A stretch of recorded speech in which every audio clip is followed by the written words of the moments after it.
स्पष्ट है कि जिन लोगों ने खर्च का महा उत्सव मनाया था 3 दिनों तक, आज वो सन्नाटे में पड़े हुए हैं। कुल बीजेपी की अपनी सीट 230-32 पे जा रही है, बहुमत से अभी भी दूर है।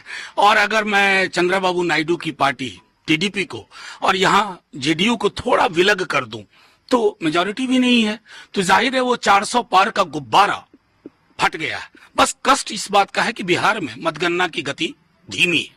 तकरीबन 40 कॉन्स्टिट्यूंसी में अभी हमने बात की है 2 से 2.25 लाख वोट की ही गिनती हुई है, जबकि पूरे देश में लगभग आधे से ज्यादा राउंड खत्म हो चुके हैं।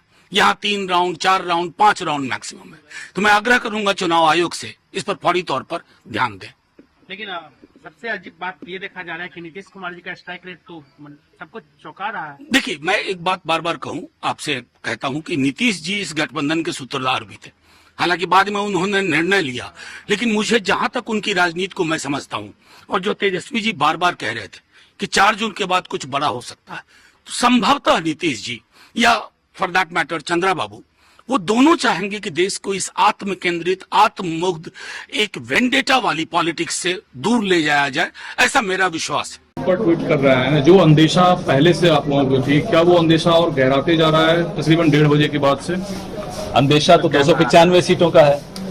हम तो वही टारगेट लेकर चल रहे हैं और हमें भरोसा है कि अगर सब कुछ सही चलेगा, ईमानदारी से चलेगा, तो हम 295 पे जरूर जाएंगे।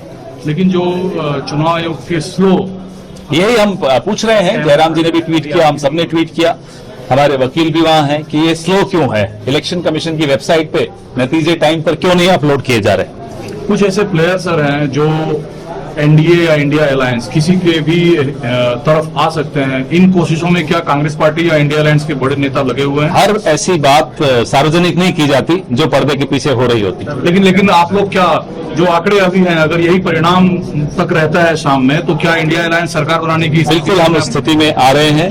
हम आश्वस्त हैं कि हम सरकार बनाने जा रहे हैं। सरकार बनाने की स्थिति में रहेंगे। बिल्कुल। भी फैसलों का हम स्वागत करते हैं। ये जनता का दिया हुआ वर्डिक्ट।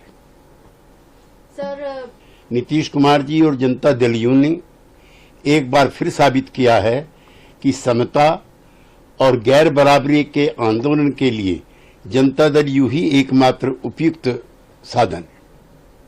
सर, ऐसा हो सकता है कि अगर सरकार बनाने की बात आती है इंडिया अलायंस की, तो जेडीयू जो है अपना रुख बदल सकता है। सर, जिस तरह की स्थिति अभी बनी हुई है, तो ऐसा हो सकता है कि जेडीयू अपना रुख बदल ले।